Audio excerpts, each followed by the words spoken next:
Vision news നിങ്ങൾക്കായി സമർപ്പിക്കുന്നത് sky wave water and amusement park Kakkadampoyil Valamthode Malappuram. പണമിടപാടിനെ ചൊല്ലിയുള്ള വാക്ക് തർക്കം കത്തിക്കുത്തിൽ കലാശിച്ചു. പ്രതികൾ അറസ്റ്റിൽ. 1000 രൂപയെ ചൊല്ലിയുള്ള വാക്ക് തർക്കത്തിനൊടുവിൽ യുവാവിനെ കുത്തിപ്പരിക്കേൽപ്പിച്ച പ്രതികളാണ് പിടിയിലായത്. മുതുകാട് തെക്കുംപാടം സ്വദേശി സുജിത്ത്, കുറ്റമ്പാറ ചെറായി സ്വദേശി ശ്രേയസ് ദാസ് എന്നിവരാണ് നിലമ്പൂർ പോലീസ് ഇൻസ്പെക്ടർ ബിനു BS-ന്റെ നേതൃത്വത്തിലുള്ള പോലീസ് സംഘം അറസ്റ്റ് ചെയ്തത്. വല്ലപ്പുഴ സ്വദേശി കൈപ്പഞ്ചേരി അനു ഫർസീനാണ് പരിക്കേറ്റത്. ശനിയാഴ്ച രാത്രി 9 മണിയോടെ നിലമ്പൂർ പാട്ടുത്സവ നഗരിയിൽ വെച്ചാണ് കേസിനാസ്പദമായ സംഭവം നടന്നത്. കുടുംബസമേതം പാട്ടുത്സവം കാണാനെത്തിയതായിരുന്നു പരാതിക്കാരൻ. 2 ദിവസം മുൻപ് സുജിത്ത് പരാതിക്കാരന്റെ സുഹൃത്തിന് കൊടുക്കാനുള്ള 1000 രൂപയെ ചൊല്ലി സുജിത്തും പരാതിക്കാരനും തമ്മിൽ വാക്കുതർക്കമുണ്ടായിരുന്നു.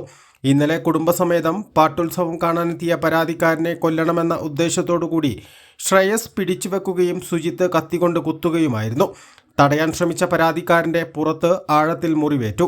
രക്ഷപ്പെടാനായി ഓടിയ പരാതിക്കാരനെ പിന്തുടർന്ന് ആക്രമിക്കാൻ ശ്രമിച്ചെങ്കിലും നാട്ടുകാർ ഇടപെട്ട് പ്രതികളെ പിടിച്ചുമാറ്റുകയായിരുന്നു. ഗുരുതര പരിക്കേറ്റ പരാതിക്കാരനെ ആദ്യം നിലമ്പൂർ ജില്ലാ ആശുപത്രിയിലും പിന്നീട് വിദഗ്ധ ചികിത്സയ്ക്കായി മഞ്ചേരി മെഡിക്കൽ കോളേജിലും എത്തിച്ചു. സംഭവത്തിന് ശേഷം മൊബൈൽ ഫോൺ സ്വിച്ച് ഓഫ് ചെയ്ത് രക്ഷപ്പെടാൻ ശ്രമിച്ച പ്രതികളെ ഇന്ന് രാവിലെ വണ്ടൂരിൽ വെച്ചാണ് പോലീസ് പിടികൂടിയത്. പ്രതികൾക്കെതിരെ വധശ്രമത്തിന് കേസ് രജിസ്റ്റർ ചെയ്തു. സുജിത്ത് മുൻപും അടിപിടി കേസിൽ ഉൾപ്പെട്ടയാളാണ്. സുഹൃത്തിനെ സ്ക്രൂ ഡ്രൈവർ കൊണ്ട് കുത്തി പരിക്കേൽപ്പിക്കാൻ ശ്രമിച്ചതിന് ശ്രേയസിനെതിരെ 2 ആഴ്ച മുൻപ് നിലമ്പൂർ പോലീസ് കേസ് രജിസ്റ്റർ ചെയ്തിരുന്നു. സ്ക്വാഡംഗങ്ങളായ സുനിൽ മമ്പാട്, അഭിലാഷ് കൈപ്പിനി, ജിയോ ജേക്കബ്, സജീഷ് എന്നിവരും അന്വേഷണ സംഘത്തിലുണ്ടായിരുന്നു. വിഷൻ നിലമ്പൂർ.